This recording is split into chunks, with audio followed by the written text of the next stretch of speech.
Hey, what's up mga kaballers? Maligayang pagbabalik sa aking channel. Halina't pag-usapan natin ang balita patungkol sa ititrade nga daw ng Clippers muli si Bradley Beal at ang balita naman patungkol sa pagkakapanalo ng Golden State Warriors kontra sa San Antonio Spurs. Tara na't pag-usapan natin yan dito sa Basketball Hot Shots.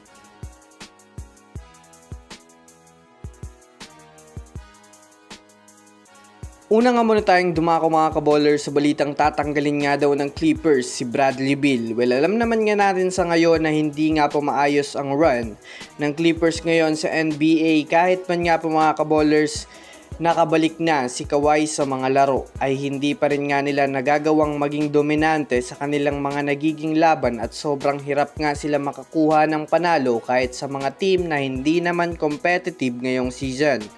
Inaasahan nga ngayon na mukhang malabong makapasok ang Clippers sa darating na playoffs dahil sa mas maraming ang team ngayon sa West na kaya silang pabagsakin sa ibaba. Dagdag pa dyan ang pagtamo pa ni Bradley Beal ng panibagong injury na masasabi natin isa pa nga ito sa mga rason kung bakit mas magiging masama pa ang kanilang sitwasyon ngayon. Sa pagkakaroon nga po ni Bradley Beal ng fractured sa kanyang baywang ay literal nga na hindi nga ito mapapakinabangan pa ng Clippers sa buong season dahil kakailangan pa ni Bradley Beal sumailalim sa operasyon na tatapos sa kanya ngayong season. Based sa ESPN, 85% na nga po ngayon na magiging out for the season na itong si Bradley Beal. Kaya malapit na naman sa katotohanan na i-trade nga ito ng Clippers ngayon upang makahanap pa sila ng player na papalit dito na magagamit nila ngayon sa kanilang kampanya sa buong season. Samantala, pumunta naman tayo mga kaballers sa pagkapanalo ng Warriors ngayon kontra sa San Antonio Spurs. Well, sa ngayon nga po mga kaballers ay maraming natutuwa sa nagawang pagkapanalo ng Warriors ngayon kontra sa kupunan ng San Antonio Spurs dahil sa wakas, nawakasan na nga nila mga kaballers ang kanilang pagkatalo ngayon sa kanilang road games.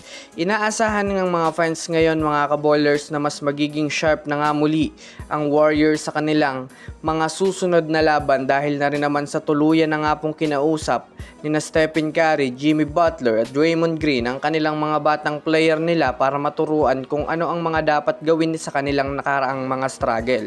Talagang dinumi na nga po mga kaballers ni Stephen Curry at Jimmy Butler ang naging laro nila.